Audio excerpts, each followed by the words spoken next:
A, it talks about how the proceeds from Measure U can be used. And one of it, I'll quote, the proceeds of the tax may be expended on any and all regular and special expenses incurred for the operation and the provision of public safety services. And it talks about mutual aid, that it says, but not limited to wages, benefits, and deferred compensation for police and fire personnel, and the pro rata shares of such costs for other city personnel that support police and fire services.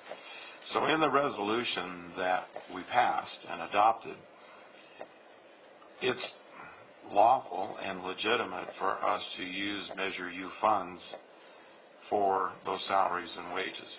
So my question is, having that in there and knowing that we all signed Resolution 4731 that says we're going to abide by this, but the Measure U Oversight Committee has specifically stated that they do not want to see Measure U funds used for salaries and benefits. So I'm a bit conflicted on what the rationale is for that, knowing what our financial situation is. I'm sure the Measure U Oversight Committee is aware of the deficit. We have an instrument at our disposal that would still be directed and comply with the public safety component of the Resolution 4703. So in my mind, I don't really understand what the objection is by the Oversight Committee to that when we have the ability with one fell swoop to knock half of that out. So that's kind of where, if you're looking for some direction, I can give you this councilman's perspective of what I think we should do. And I say that without really knowing the full rationale for the Oversight's objection to that. So that's the one comment that I would have right here tonight. I agree with you, Russ, because there's a reason that we signed that resolution before the money came in. It was thought out and it was planned, and we had the plan and we signed it. We all swore on it, and now that the money's here, if we were to change that resolution, our heads would be rolling. But now somebody else wants to change it, and it's okay, and that's not okay. We signed it, whatever the date is on it, before the money came in. So you have a good point, Russ. Now, as far as the rest of the budget and the cuts, what I would love to see is a plan that it's going to have to affect everybody. And even if we take money from the tax and use the extra money, we can use some of it, but we have to wean ourselves off of that. So we probably need to do a hiring freeze too. And we probably need to have the department heads go back and look at cuts. Anything that they can do. And when I say cuts, there's, maybe we're not going to be able to buy the equipment we need this year, or certain equipment, or replacement trucks or something for a year. Or maybe it's going to be every other year, and take our CIP and stretch it out a little. Something so we can show the public that we're tightening our belts too. We just don't get what we want because it's time. And I think that I know that everyone here works as a team, and it's going to take teamwork to get this done. But I don't think it should be just a hit on one fund or another. You understand what I'm saying? The other thing about the contracting. So you talk about, would it be cheaper to contract this out and contract that out? And I've looked at it. I've talked about it. And I would hope that we could get away with not doing something like that. Because just like it's nice to, wave to the fire truck going by, the families know the people in their area, they know the officers that are in their area. the people that take care of our streets and our parks probably do a really good job at that because of, besides the Memorial Day incident, because they are invested in our community. And they care a little bit more. When I go down and I see the parks people, and I say the people, the guys out there working, they know that park like the back of their hand. And there's probably a little emotional investment in there that they have with their job. So all that to say, you know, there are things to look at and we can make deeper and deeper cuts. I think that we need to see what we can do all across the board. If people can tighten their belts, if Public Works can tighten their belts in some way, I know that they've done it over and over.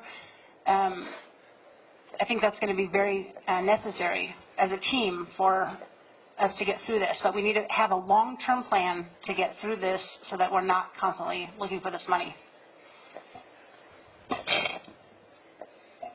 Can you remind me from last week how much money the city is losing, how much revenue the city is losing because of changes in state law to divert money to the state?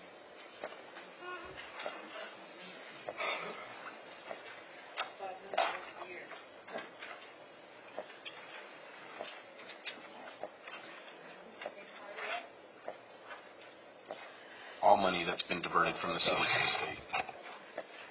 I want to say it's over The 5 million, impacts right? of state legislation. Gotta put my glasses on. From 2010 to 2011, combined takeaways of $5.2 million. Okay? And then we had to get back, we had to relinquish $10 million in RDA funds to the state. So that's $15 million there. And we were receiving between $6 and $7 million of tax increment a year. So that right there is about it. So if we get all that money back, we're in the black. Now, and let's talk about, Eric and I talk about it about once or twice a week. The Fairness, Transparency, and Accountability Act of 2018 states it limits our local revenue authority. If we want to raise fees, eliminates local authority to impose a tax for general purposes, like the one you were talking about, requires all proposed tax increases subject to the 2/3 vote. Okay? It requires 2/3 approval of all members of the legislative body before a tax can be placed on the ballot, and the legal threshold from reasonable to actual cost for fees applied to local services, permits, license, etc. And so where that comes into play, it's part of that one act. If we wanted to levy a fee against marijuana, we couldn't make any money on it. And if we wanted to levy a tax against it, takes a 2/3 vote. And so I've seen prognostications of $1 to $3 million that we could possibly make from the revenue of cannabis, either sales or growing. And so, you know, it's like our hands are going to be tied worse if that thing passes. And it's not just us, you know, there are cities up and down the state that are affected by this, and at the Every same city in time, the state CalPERS is must be raising their stuff, and it's, the health insurance is costing us more, not only for employees, but for retirees. And, you know, it's like we're swatting flies, but there's a bunch of flies out there, so it's hard. It's hard for you, it's hard for me, it's hard for Lorena, you know, to figure out what the miracle is. What's the silver bullets that we can bring to you? Damn near none. So I'm going to go back to the question that I asked about the state taking money away. I know that we're not getting that money back from the state ever, because that's just the way the state is. But the point that I'm trying to make with that is that the state continues to take money from us. The state continues to make it more difficult for us to be able to raise revenue, and the state is not doing anything to fix CalPERS or to lower insurance costs, and these are all things that are driving costs up. In the meantime, we're losing revenue sources, we're being limited on revenue sources, and we're not able to raise our own revenues moving forward if a certain bill gets passed. But yet the state continues to, I think if anybody ever were to go read the state audit report on the state, you would be very surprised at what's in it. Because I read the most recent one, and it was up until recently that the state's budget was at high risk, just like the city of Emmett's budget is at high risk. Their budget was taken out of high risk when they took all the money from the cities, and it took their budget out of high risk. It's funny how that works. But the point I'm trying to make here is that the state is driving costs for cities up and not doing anything to help soften the blow for us, and we're going to continue with rising costs. Because of your Measure U, you have funding for police and fire, public safety services for the next 9 years. So we may have to take a look at the organization and become primarily public safety oriented. If we don't have enough money, we won't have enough money to have a full-fledged planning department, full-fledged building inspectors. That's the difficulty here. We keep taking,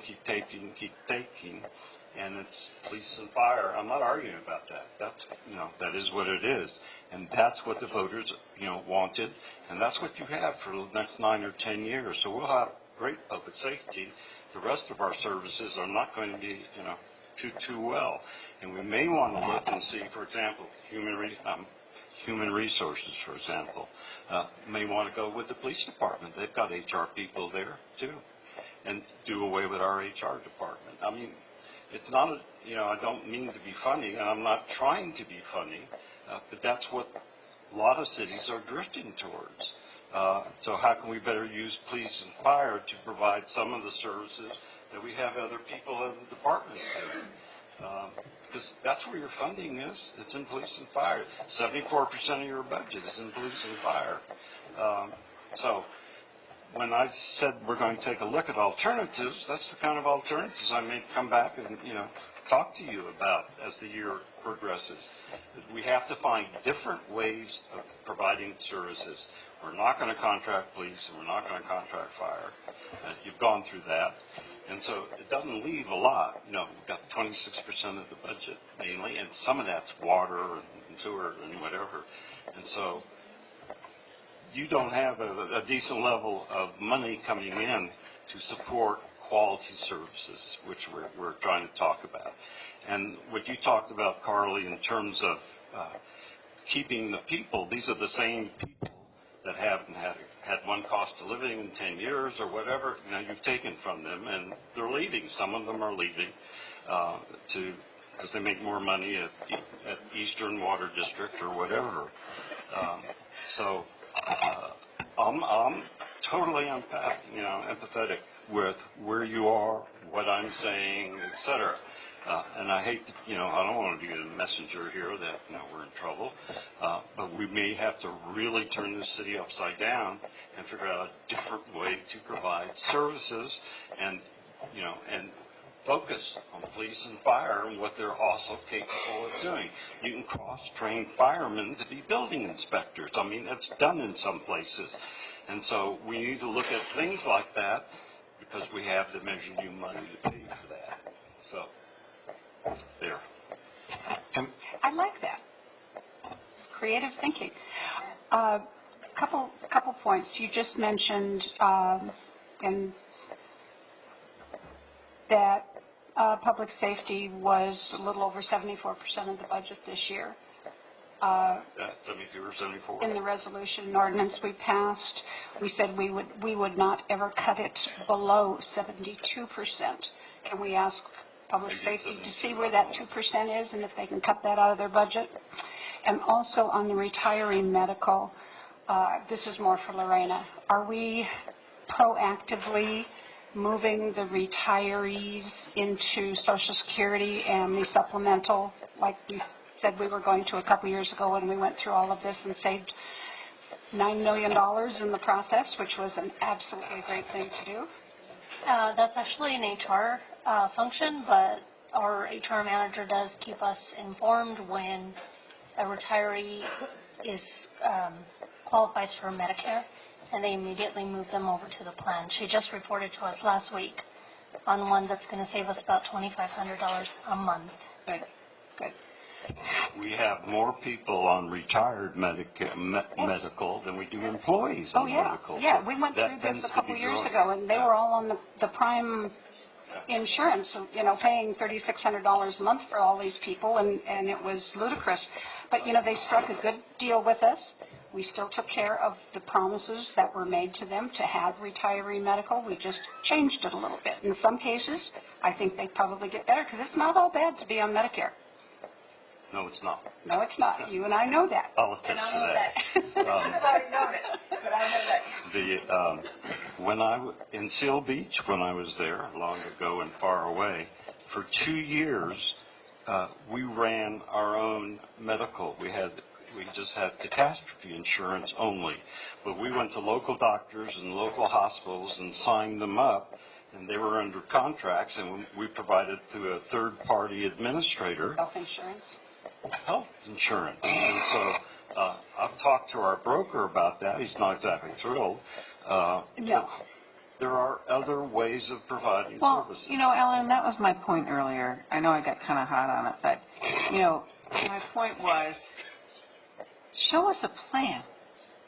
I mean, before, and it's really important in doing so that it increases the transparency along with the community engagement as to where we are, where we were, where we are, what are the things, if any, we can do in this coming year before we come up with what are the probable solutions.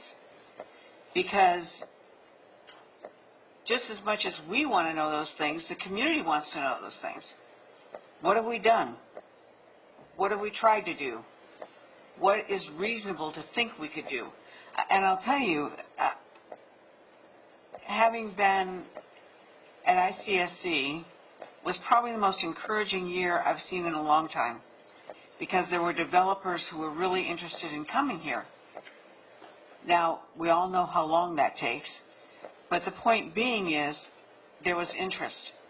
And I'll tell you, being on Facebook and damning the city for everything that we do or what they think we don't do doesn't help developers see things like that, and it doesn't help us getting these revenue making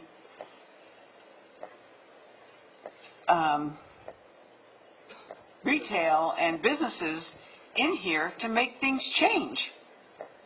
Now, everybody thinks they have a solution. Please share it with us, because it doesn't stay, you know,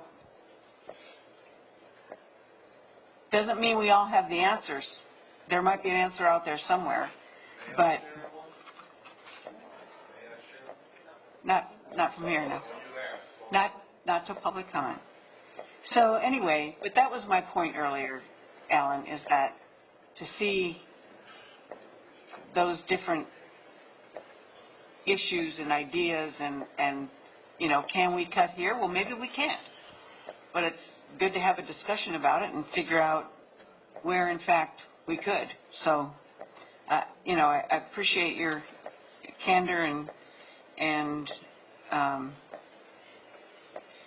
but for full transparency, I just think it'd be great to just look at it all and then decide on the plan and what we can do to correct it. I just wanted to clarify, maybe I wasn't real clear on what I was commenting about. You know, we all signed off on the resolution, but within the resolution that we signed off, there is the ability to apply the surplus funds beyond the 10 million towards public safety.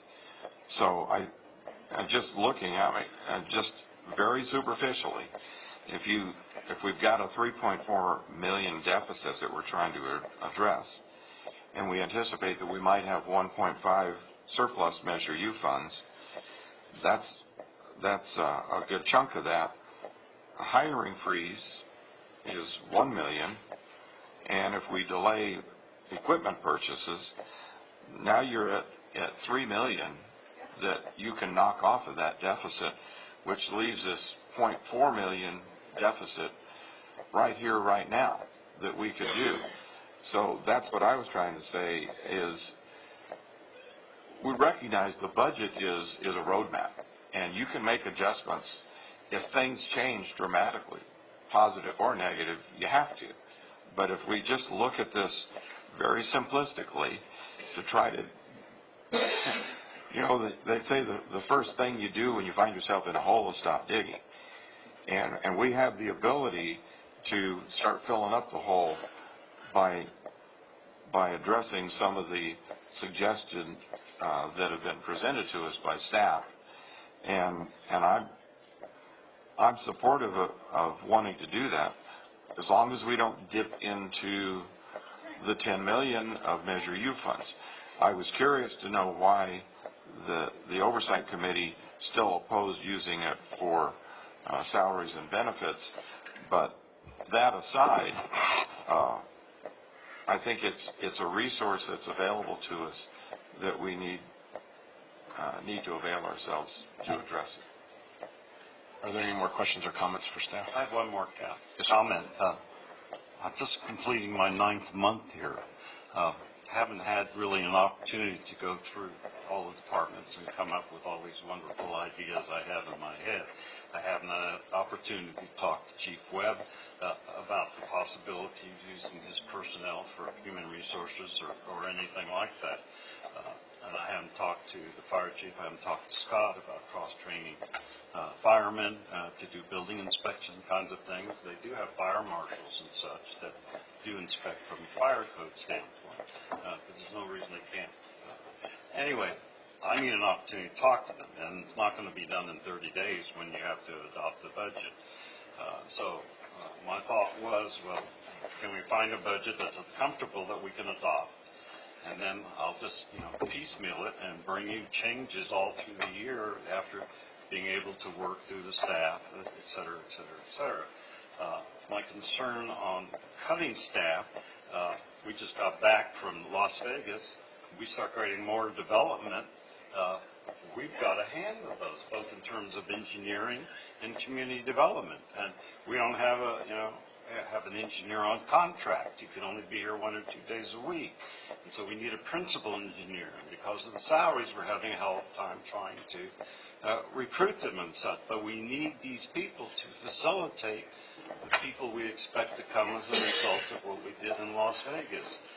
So it becomes very difficult when you start looking with a scalpel at cutting those services even more. So anyway, that's my... That would be a nice problem. What? That would be a nice problem. That would be a nice problem. So we'll finish the budget, get it to you, and I'll just put some things in there, and you can do what you wish with it. So. All right. Thank you. Any other questions for staff? All right.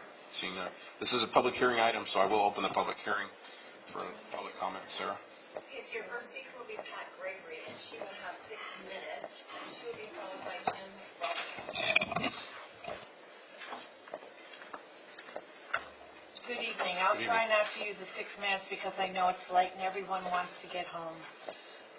First comment I have to make is the budget that's being discussed was not presented to the public. It wasn't on the agenda. We weren't given copies, so we have no idea what you're talking about. That's a problem. Now, Hemet staff reports dated January 17th and October 13th, 2015, highlighted the possibility of bankruptcy for the city of Hemet because the city would deplete its reserves by 2018. Looks to me like that day has come. The staff member who made these projections no longer works for the city. Her projections were based on a $4 million loss from 2013 to 17. The actual losses, which are expenditures over revenues, were actually $20 million over the same time period, according to CAFR. There are 2 council members, 2 former members, and 2 former mayors, and 1 finance administrator who were in office during the same time period. They've watched this financial debacle unfold. The investment policies of Hemet are poorly managed and need attention. We have citizens who brought that, thankfully, to the attention of the council, and it looks like something's going to be done. But it was interesting to note that this very issue that we're talking about today about investments was brought up a year ago by another council member. After going through 5 different city managers during the same time period, one has to wonder, why have we gotten to where we are? Hemet today is at a precipice, and we need to work together to resolve it. I've got some ideas. First of all, we all need to stop living in a fantasy, and we have to acknowledge that Hemet is in deep financial trouble. Now, first of all, my suggestion is this year, you have to balance the budget. There's no other options. Money doesn't come out of the sky. There's a deficit. You cannot not balance the budget. You have to tighten your belt. It's going to be hard, or else Hemet's going to sink. Here's some suggestions. Reduce the retainer for the city attorney. Last year, the city attorney did acknowledge that Hemet has a unique use of its legal resources. I believe one of the council members even questioned why our legal expenses were so high compared to other cities. Here's an area. Get rid of the city treasurer. Contract for an actual money manager, not someone who doesn't have I don't even know what the qualifications are of the city manager, but we need a money manager who knows finance, who knows the difference between 0.4% and 3% return. We need an active money manager who can look after our money for us. Let's tighten up the public work contracts that we see amended and approved without discussion almost every session. Every time we hear contracts are amended, and blanket approvals are done by the council.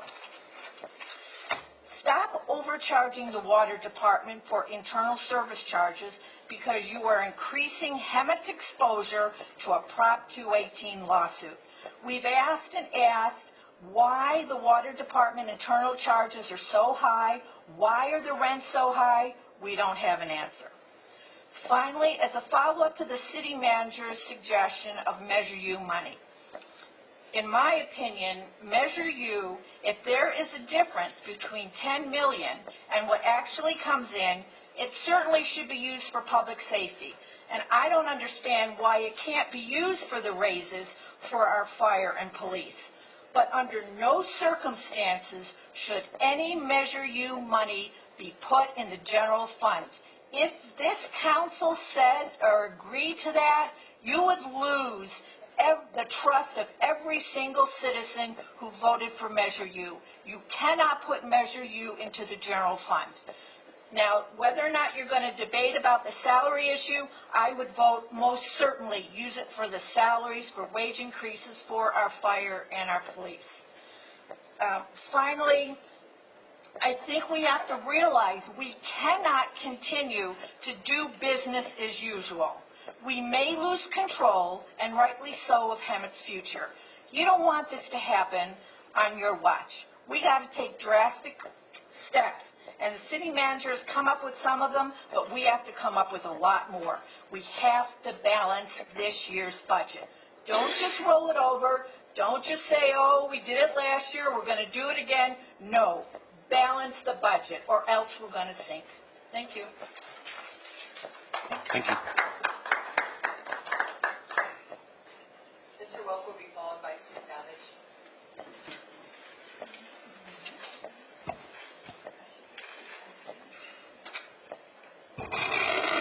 Good evening, sir. I am Jim Welker.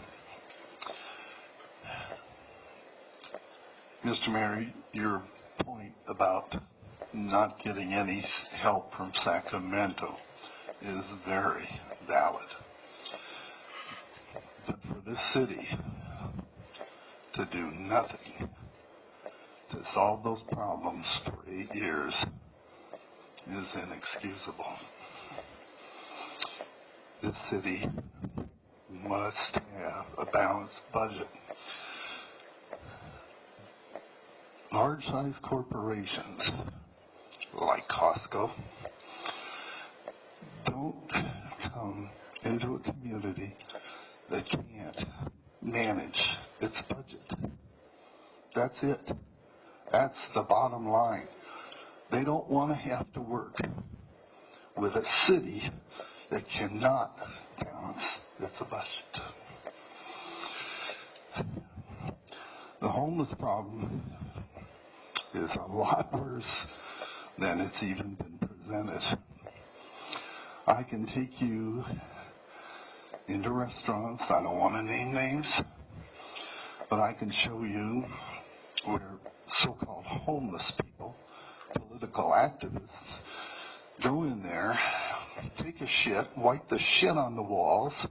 When businesses lock their bathrooms and people have to get a key to use the bathroom, those same activists steal the keys.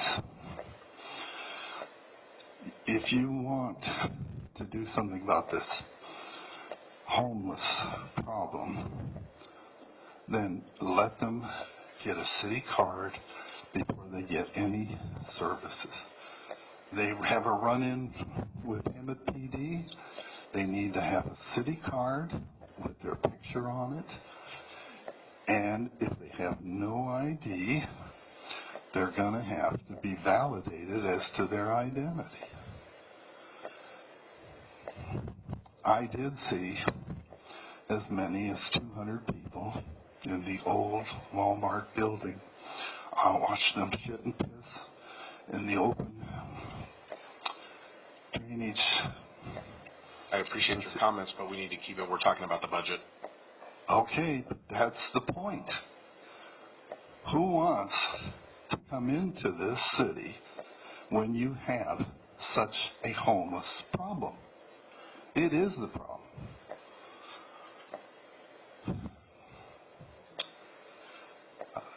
You have not done any of the things that the state auditor suggested.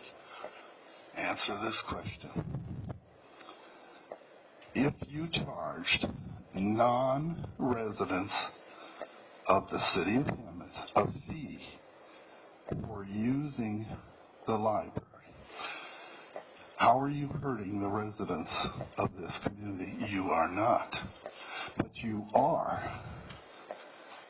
taking a big bite out of the communication that goes on through that library facility on the internet that brings those homeless people to the city of Hemet, into that library, that sleep on the porch, that throw gum all over the sidewalk, that we're eating in that library, quite frankly, making it a place that most people don't feel comfortable, and because I think libraries are primarily for children. Thank you. Your time has expired. Appreciate your comments. We have addressed the library fees. It's been addressed at council. It was addressed last year. I don't know, Linda, if you want to make a comment about the library fee and why we don't charge. Well, if we charge for library cards, we are no longer a public library, and we would receive no funding from the state, and we would not be able to get any grant funding. The state librarian issued a letter to the state auditor that said that in those exact terms that we would be foolhardy to charge for library cards because we would lose more than we would gain. Okay. Sarah, up next. Mr. Savage. Sue. It should be followed by Marie McDonald. I already talked about $2,000 on the Bank of Hemet money going to $15,000. Okay, so I know that you're familiar with that. I've only been talking about it for 4 months. The other thing I did was take the entire investment portfolio and go down and figure out, as Bonnie said, it used to be that was good money, but it used to be maybe you had a balanced budget. Now you don't have a balanced budget, and you can get way more than what you're getting. Okay, so when I went down line by line by line, including your LAIF, you're not just kidding, that's definitely a place that should be reinvested somewhere else. I'm talking $400,000 difference in revenue between what you're getting today and what you could be getting, okay? So for this city council to just say, well, that's what we've always done, or ignore it, I don't think is fiscally responsible, but then that's just me. As I explained to the person that I submitted the money to, not only is it $400,000, but it's $400,000 in your pocket tomorrow. Okay? It isn't something you have to do with your staff. It isn't something you have to do with taxpayers. It is pretty much, here's my money, I'm moving it to here. Okay, 400,000. It upsets me to realize that that was been presented to you a year ago, and then it was 300,000. So it's 100,000 a year. So please consider it as a source of revenue tomorrow. Thank you.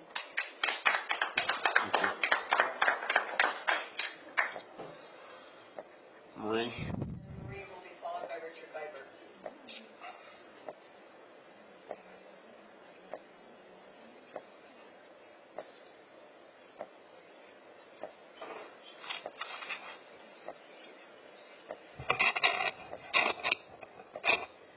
Mr. Mayor, fellow council, obviously we're in a crisis.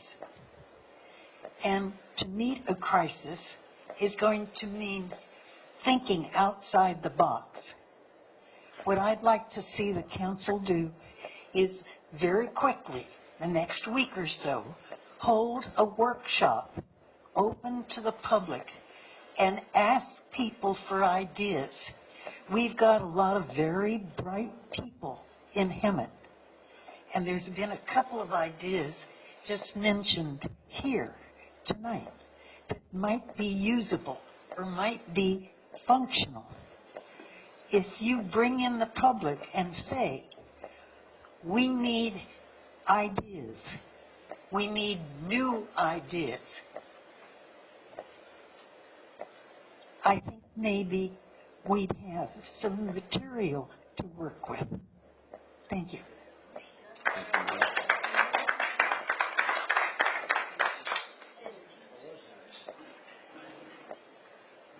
Rich, good evening.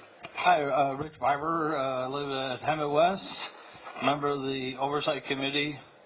I have one question. Is the increase in our previous and still intact sales tax, not Measure U, the same as the Measure U increase? It's got to be, right? Lorena, do you want to answer that?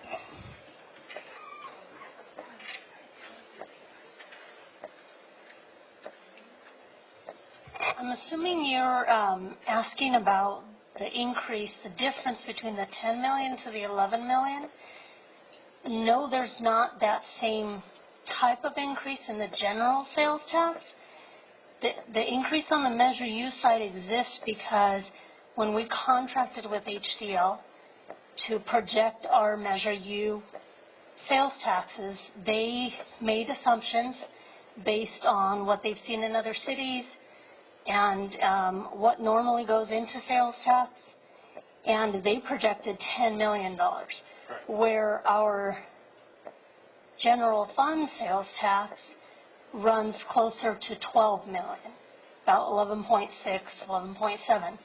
So that jump isn't because our sales tax are up by that amount.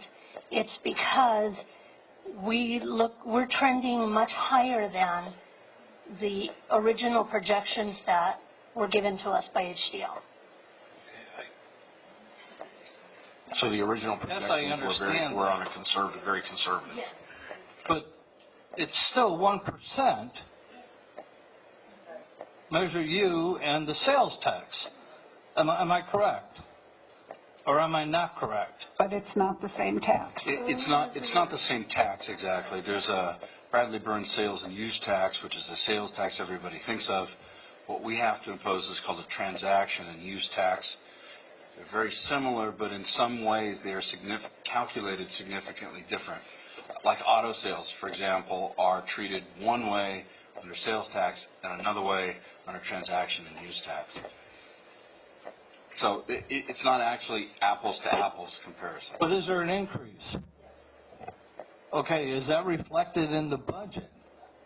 I haven't heard anybody talk about the increase in the regular. We addressed it last meeting, that's why. We addressed it last meeting on Thursday night. Okay, thank you. Sarah was that the last speaker? Okay. With that, we will close the public hearing. Are there any more comments or questions for staff?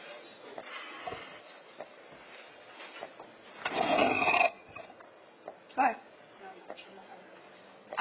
I just want to make one clarity, something that Sue brought up with regards to a comment I made, perhaps didn't, when I made the comment that, 5 years ago we put it here and, obviously interests are higher today. It wasn't, I was saying business as usual. I certainly wouldn't want to have people think that was what. What I wanted to say is you were dead on correct. In those days, that was a good interest rate. Okay. In today's date, as you pointed out, the interest rates are higher. So no, I'm dead on the interest rate. Oh, if only there was a magic wand. Alan, do you have anything else for us on that? Okay. So any other final comments, questions about the initial output of the general the budget? It is getting late, so in the essence of time, are there any pressing reports that council members? Ask that. Out of the 19 things I have here to report on, one absolutely very, Thursday morning, 8 a.m., Circle K at Winco is having their official grand opening and ribbon cutting, and they apologize that the invitations didn't get to us in time, but they would like all council members and staff and people from the public to be at their store at 8 o'clock Thursday morning at the new Circle K out on West Florida Avenue. Is that short enough? Yep. Russ, did you have anything for us? Yes. Just the Water Master Board meeting was held a week ago Monday on the 21st, and it was a rather lengthy meeting, but one of the highlights of that were they approved changes to the rules and regulations. Sorry, shouldn't I have the mic on? They approved the changes to the rules and regulations and the records detention policy, and they also discussed and approved carryover credits for water, and how that relates to us here is as of December 31st, 2017, Hemet has over 15,000 acre feet of water and pumping rights, which equates to about 4 years worth of water banking for the city's water service areas. So that's good news for us. And the other thing was the EMWD conservation and storage agreement was approved, and that will allow for EMWD to bring water into the upper pressure area and bank up to 21,000 acre feet of water during the wet years and pull it out during the dry years, and also provides up to 7,000 acre feet of short-term storage that they call put and take. So they put it in and take it out in the same year. So those were all seen as very good, positive things that were in that document that got approved by the Water Master Board. Thank you. Bonnie? Planning Commission, that was actually just one item with regards to a business that wants to go on the corner of the southeast corner of Sanderson and Stetson. A lot of controversy about the business. but basically an AM, PM gas and car wash. 7-Eleven. Oh, 7-Eleven, excuse me, 7-Eleven, yeah. Western Riverside Council of Governments, that's next week, as well as SCAG. Homeless Task Force was canceled this last month because two of us were at ICSC, and, well, Lynn and I were there, plus others, but that's the reason the task force was canceled that month. And the Skate Plaza Task Force, I reported on last meeting, and that'll be the third Wednesday, as always, of the month coming up. Oh, wait a minute. Nope. Oh, and I was fortunate enough to have the honor to speak at the Memorial Day event at the cemetery. It was very well attended, and Congressman Ruiz was there as well. And I certainly appreciated the opportunity to do that on behalf of the council. I don't have anything pressing. I just have two things. So we did go to ICSC last week.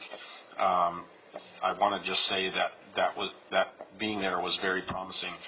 I want to give thanks to our city manager that was able to get us 3 days worth of back-to-back meetings with developers. We were all over the convention center meeting with developers and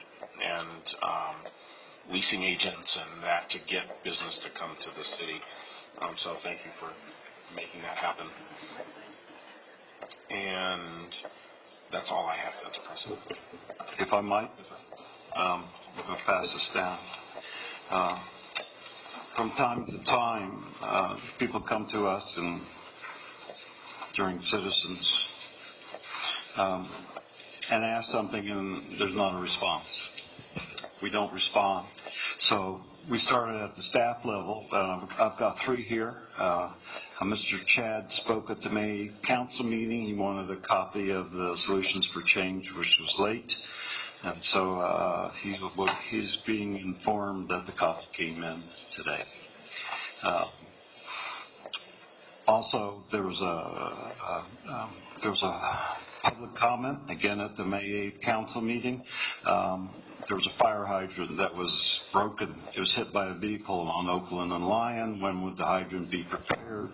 It was repaired 2 days later.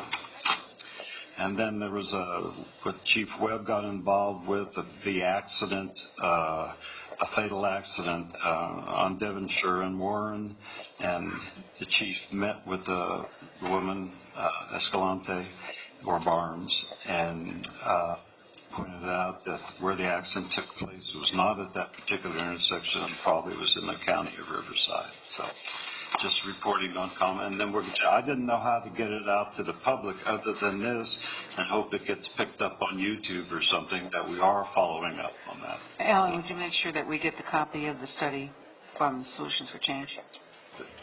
It's in your email. It's already in our email? Yep. That's it.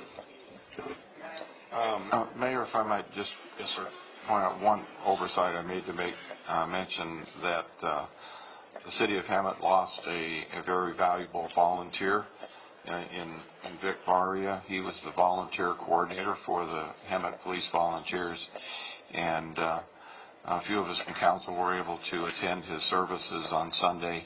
It was standing room only at Miller Jones. Speaks volumes for the caliber of the man, and although I didn't know him all that well, I learned a lot more about him and his unique personality listening to some of the comments. But he's going to leave a big empty hole in the volunteer program, and I just wanted to acknowledge publicly his passing and what that represents in the way of loss to the city. Thank you. Any updates on the ad hoc committees? Seeing none, we do need to, the special events ad hoc committee is completed its task, so we need to disband that. Do we need to make a motion or a vote on that? Okay, so it's disbanded. Consider it done. We're good.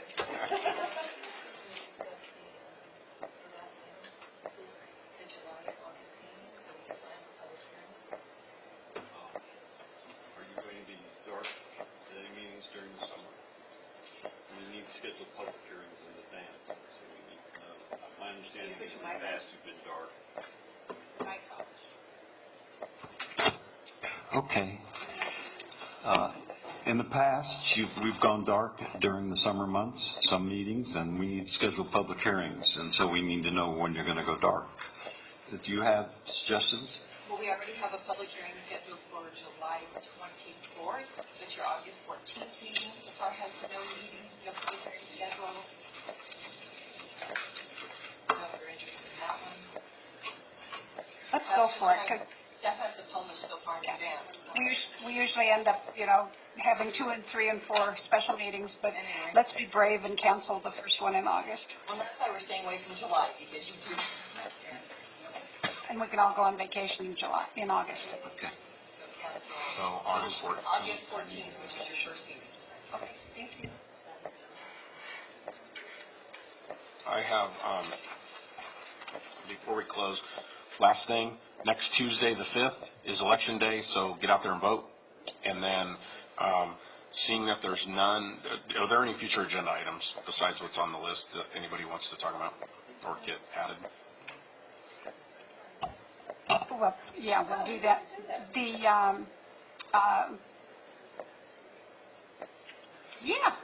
electricity thing. The other thing, the CCA. CCA. We have to discuss that. We have to discuss that because the deadline is At the August next meeting? 15th and we're not having a meeting on August 14th, so we've got to do this in July or June.